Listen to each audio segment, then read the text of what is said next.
and start a summary. Okay, cool. Yeah.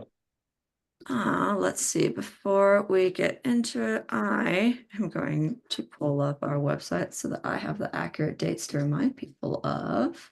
Yeah. Questions. Okay, cool. So just two reminders. There's a couple different meetings with registration and or abstract submission coming up. So there's the usual AGU fall meeting, which there's abstracts due by the end of this month now, which seems wildly early, but here we are. So that's the 31st, basically submit it by end of day Eastern time. And then there's also the DASH conference. An abstract submission for then is due by August 10th. And it looks like whenever you go to register for the meeting, you also are submitting an abstract if you choose to do so. So just keep that in mind. Yeah. And that's, yeah, due August 10th. So not too long after AGU. So keep that in mind. And then just a heads up that normally we'd have a telecon again in 2 weeks' time, but I'll officially be in South Korea for COSPAR. I know Sandy's going to be there too. I forget, I think Arnaud might be joining as well. Mhm. So no telecon then, and I wanted to pose it to the community, which maybe I should send an email or something to get some more input.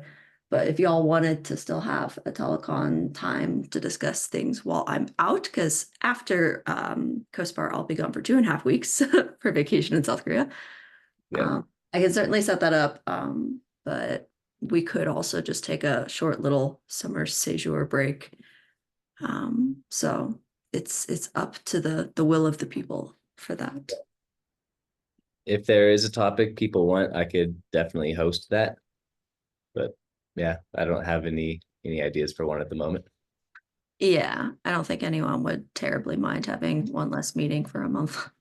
I'm just deeply wounded that you figured out exactly when I was going to be in Boulder and we are on vacation for that. I'm sorry. Maybe for fall meeting.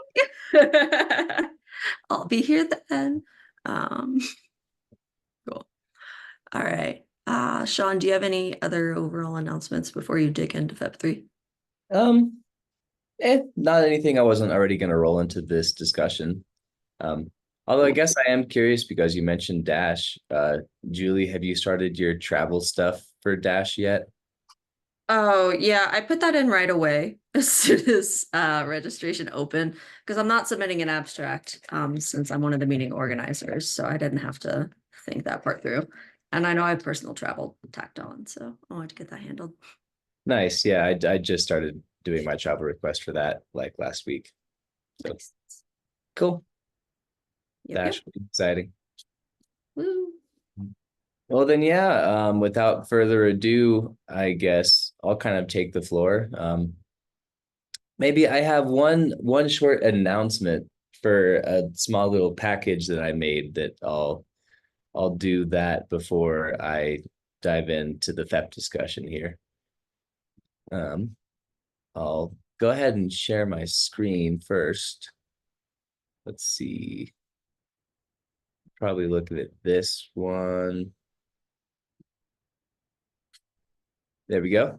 Seeing a Safari window with 3 tabs over here. Yep. Woohoo! Cool. Yeah, I just updated to Mac OS Sonoma recently, and they have all these like new Zoom integrations that weren't in the old version of Mac. So I'm getting reoriented to that. Um, but anyway, yeah, I can call this an announcement real quick. I made a PyHC core package. We're looking at the GitHub over here right now, but it has also been released to PyPI over here. Pip install PyHC core. This is just a small little package that simplifies the installation of our core packages, as you would imagine. It's a pretty bare bones thing right now. All I had to do to get it to work really was just add the dependencies in pyproject.toml. And I have one extra little numpy less than 2 because a lot of us don't support that yet, but no one had actually officially had numpy less than 2, so it was trying to pull in numpy version 2. But beyond that, yep, just a simple go pip install PyHC core, and then you get the 7 core packages. Pretty straightforward. There's some GitHub Actions stuff in here that will run the pip install and make sure that these are installed, and then it will also run like some of the package unit tests. I'm still working on that, but yeah, just one quick little step in the direction of like interoperability and making it easy to use the PyHC ecosystem. I think this is pretty neat. I'll give Nick Murphy the credit for the idea, although he's not on to accept the credit. This was something we had talked about during the PyHC summer school. Woo! Yep. So Yeah, that's nice. I particularly like if you're able to be running the unit tests, that is going to help us find cases where we have weird interoperability stuff. yep. And like right now I am running your tests with like just the test Python scripts that SpacePy has in their tester over there. So yep. It's all good stuff.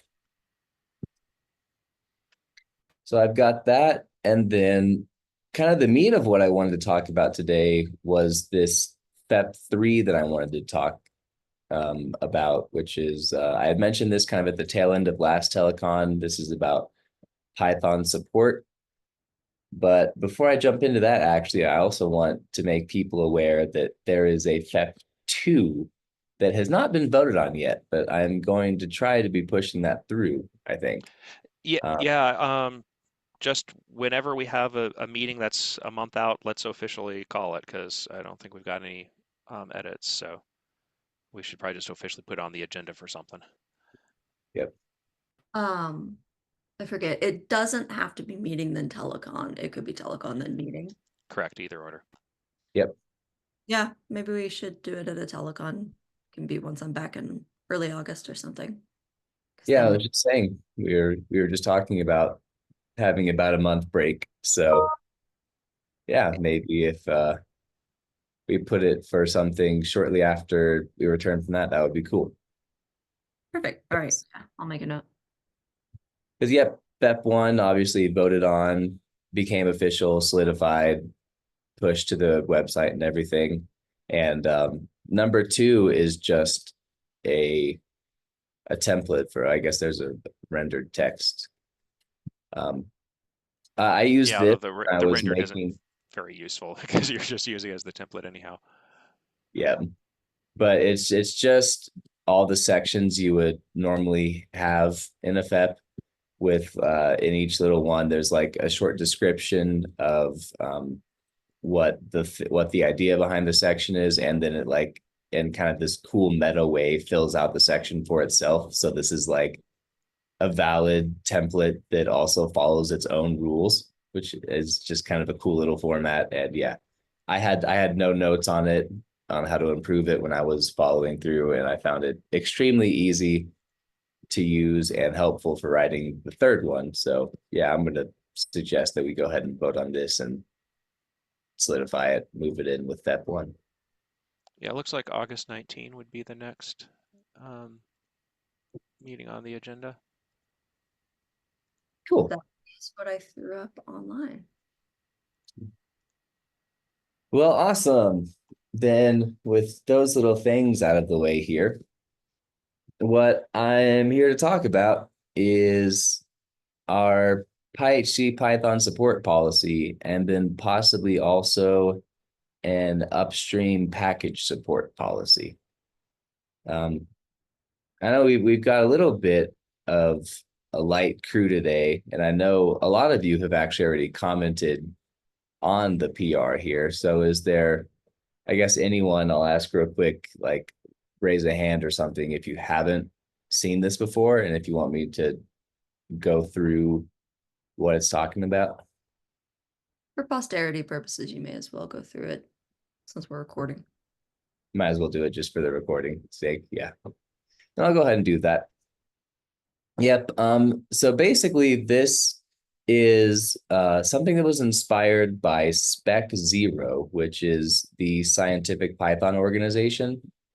They have their little ecosystem coordination documents, which are like our enhancement proposal documents, like Python, PEPs, etc. And Spec Zero is what the scientific Python community recommends for Python and other what they call core packages. And their policy is to drop Python support for versions 3 years after their initial release. And then for core package dependencies, 2 years after release is how long they want to be supporting things. And they summarize it nicely in this little Gantt chart over here. So where the red line is the red line is like now. And then these are like all the versions and when you would start support for a new one. I listed over here, right now, this is just adopting the Python support policy. So this language is actually the first thing I'm going to be talking about, but at the moment it says dropping support for Python versions 36 months, 3 years after their release. And then I'm tacking in the adopt new Python versions within 6 months of their release. Spec Zero doesn't actually have a real time window for when should you support the newest one. They just say do it ASAP. But other similar documents recommend trying to do things within 6 months. That's just a pretty normal window for that. So I went ahead and threw it in there purposely. Now the core packages, quote unquote, that are core for the scientific Python community are these ones over here. I'll read them. They're NumPy, SciPy, Matplotlib, Pandas, scikit-image, NetworkX, scikit-learn, Xarray, IPython, and Zar. So open questions as I have been updating this PR here.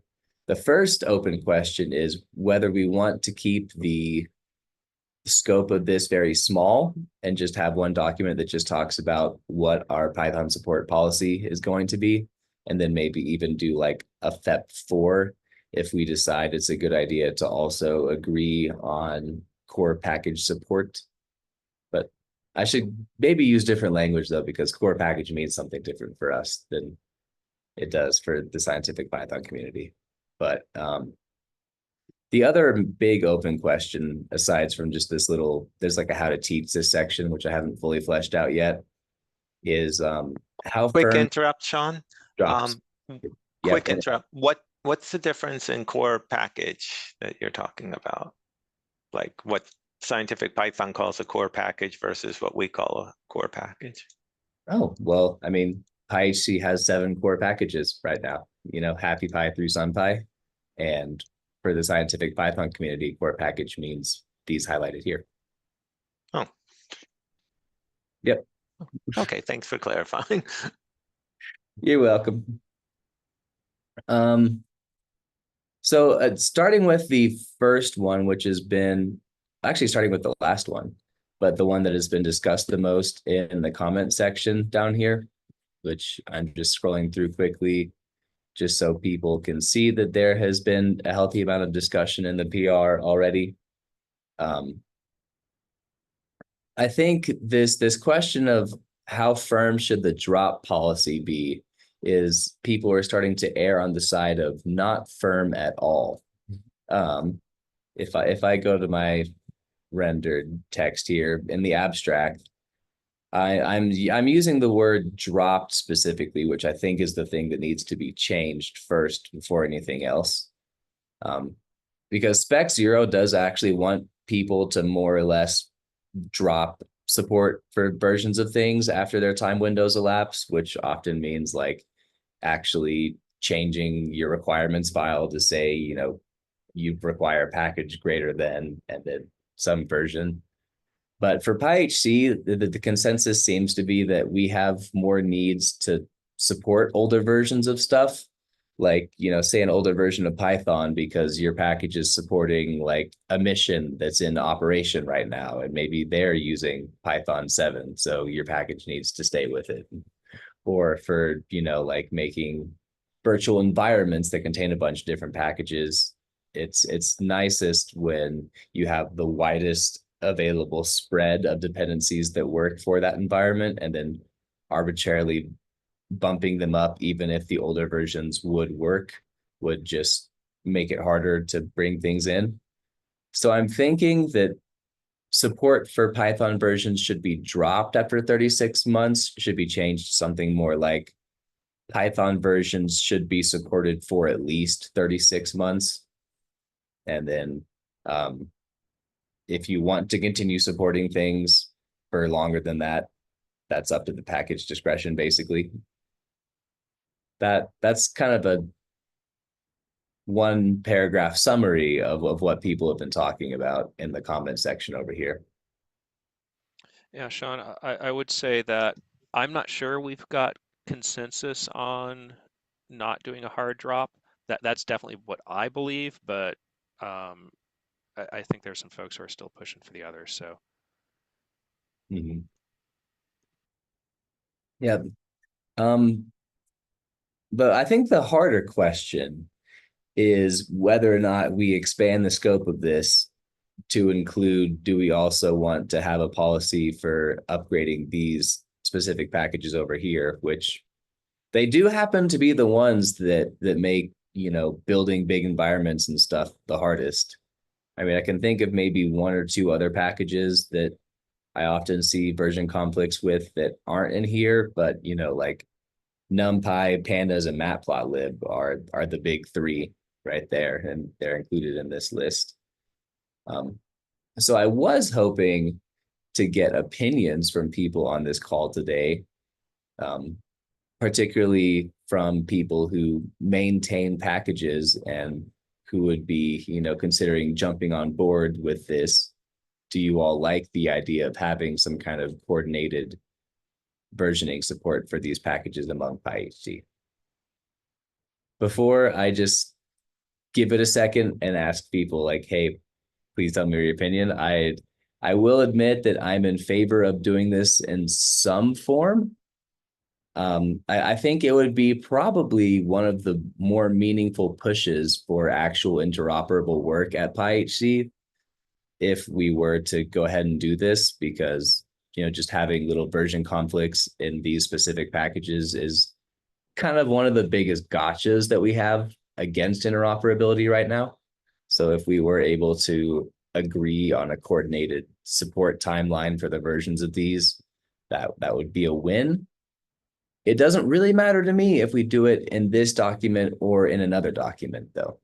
So if it's going to be a contentious thing that potentially makes it hard to get FEP3, approved and finalized, I would be okay with just putting it in a different document and then we hash it out there. But if people generally tend to think about version requirements with Python and these packages in the same vein, such as Spec 0 and NEP29 do, then I would be happy to just expand the document, include it in here. So, I mean, what do people think? I think, John, you've already snuck in an answer into a comment here, so you're allowed to not answer first.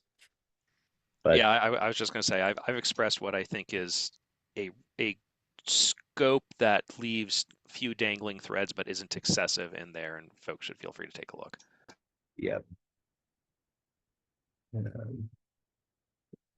I can just put your comment on blast a little bit over here. But yeah. Any thoughts from any of us 8 on the call here today? I'm looking at my participant list. Well, one thing that occurs to me is that Python has a very predictable cadence about when they do new releases, and PyHC core packages not necessarily. So I agree. We should have some sort of policy for when to adopt or drop support for the releases, but the timeline might be different than what we would want on Python compatibility. Yeah, Jim, that's a really good point. And I think one thing we might want to do is, whether it be an informational FEP or something else, but just sit down and write up, hey, this is the Python cadence. NumPy and SciPy are pretty well tied to that now. And so I think it would be good to have us all kind of have the expectation of, we should be expecting to be dealing with some changes in the October-November timeframe, which in some sense is convenient because it kind of encourages us to have new releases around AGU. It's inconvenient because it means we're debugging stuff around AGU. but yeah, October is the month that all new Python versions get released now that there's actually a PEP about that. But yeah. I mean, clearly NumPy isn't strictly following that because they just dropped big problematic version 2 just last month, I guess, because it's technically July 1st today.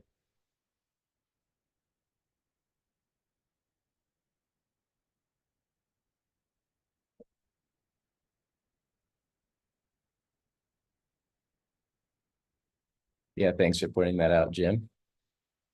Anyone else have any thoughts about that?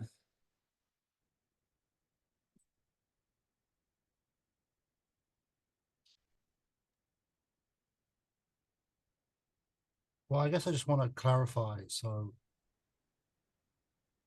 spec 0 isn't like it hits 36 months and then you immediately release a bug fix version that drops your. It's about your next major version if you're following semantic version. So you can, in theory, the loophole is you just keep releasing bug fixes to your version. According to spec 0, that's how their policy would work. They're specifying. That's how it is. That's how it is in practice. Whether or not it's spec 0, that's how it is in practice. Yeah, I gotcha.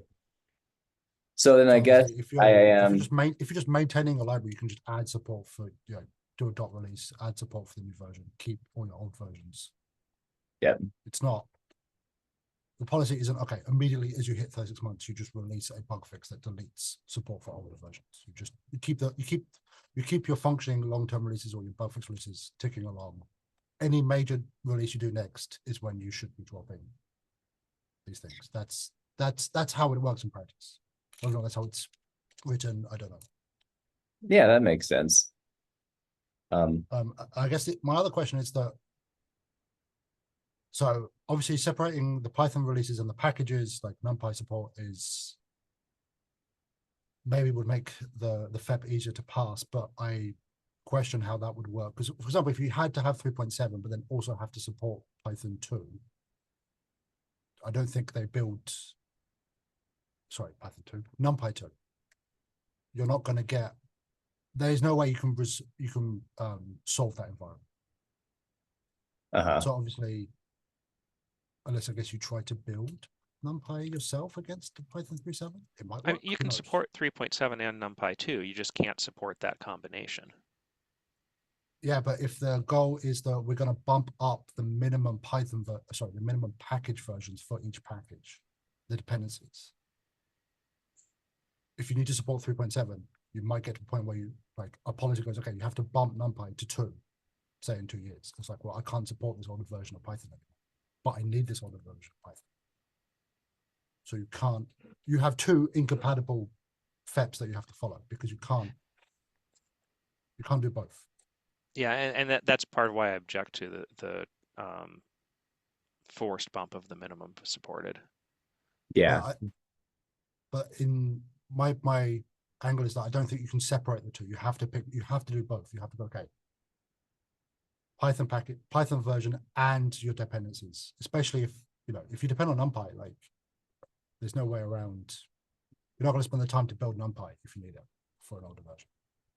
So I'm not sure how you can separate. You can obviously relax the restriction on the minimum Python. Okay, support older versions of Python.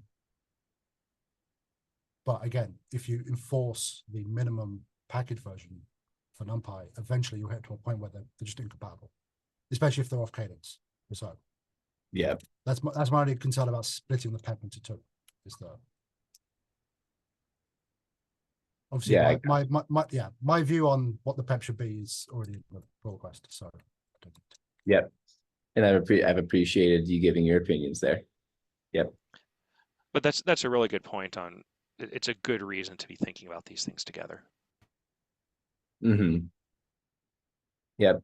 And clearly the two other documents that inspired this think about them together. So that's how a lot of other people are viewing it.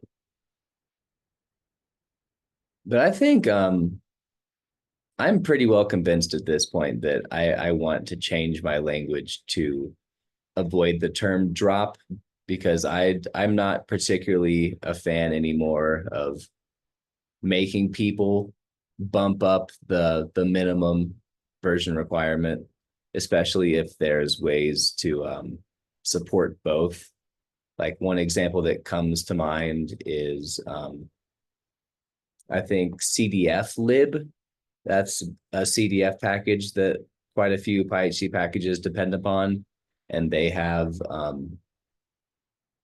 I might be getting the version number wrong, but I think it's 0.5. They had like changed the syntax for some things, but a couple packages have really clever like if statements in their code that like try to use the old syntax to make CDF lib calls. And if it fails, it goes to like the new syntax.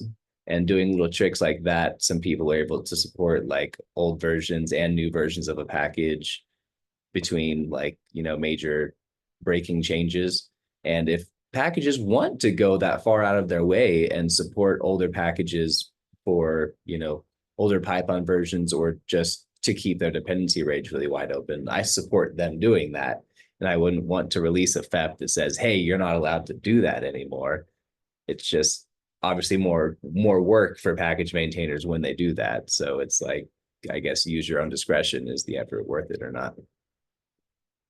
But so I'd be in favor more of changing this language to something like support Python versions for at least 36 months, 3 years after their release, but strive to adopt it within 6.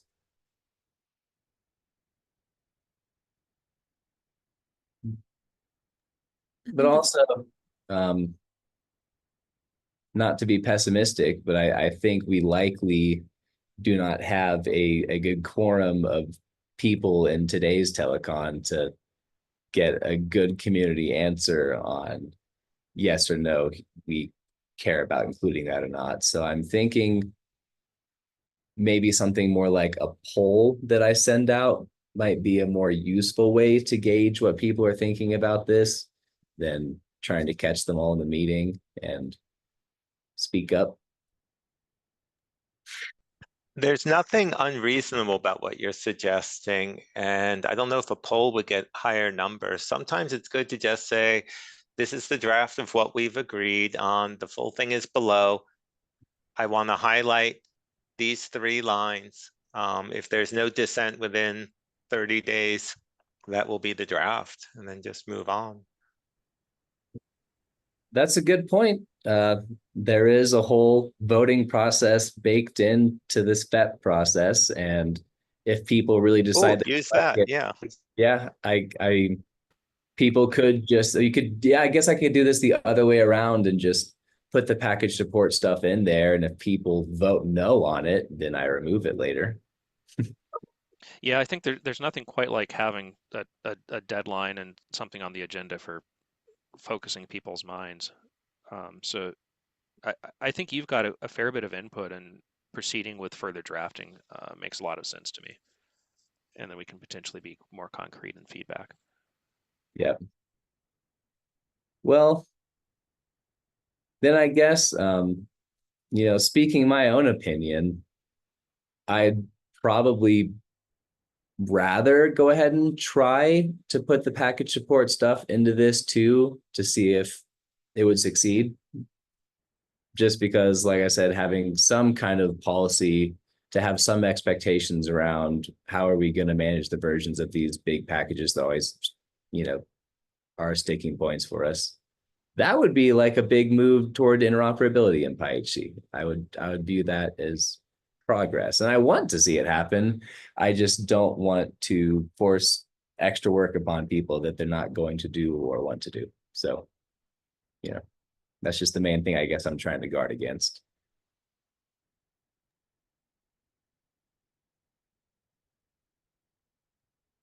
But appreciate the thoughts there. Obviously this is a short week because of like the 4th of July and stuff, but one of the things that I had on my to-do list for this week was to go through and update some of the wording in this document with what's been happening over here.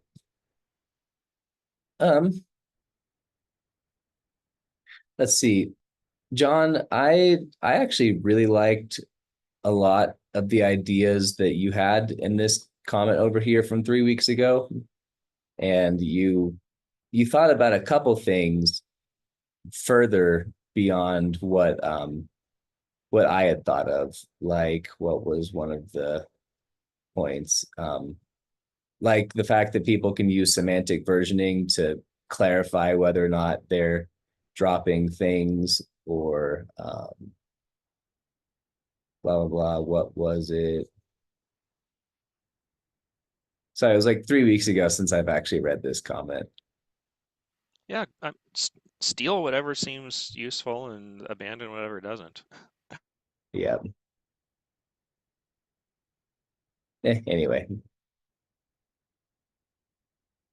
So I guess what I might do is I might go ahead and update some of the language around here to loosen up the drop support thing, and then have like a render of that.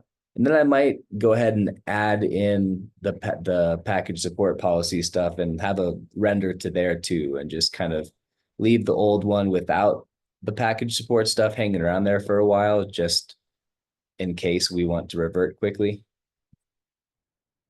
Yeah. I've been largely quiet just because this is honestly more so, I feel like, geared towards the opinions of the people actually creating packages in our community. Yep. But thanks for pushing this through, and I think it would be really good to come to consensus on some of these more major Python package versionings and how we're going to deal with that. I agree that that's kind of a big sticking point for interoperability, and it becomes even more clear every time we have a summer school.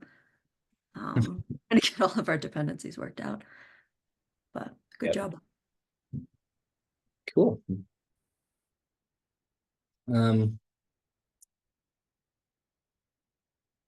In case anyone else has been holding on to a thought, I would open the floor for any, but I have started to run out of discussion topics over here. So I'm starting to get to the maybe wrapping up the discussion part of the morning.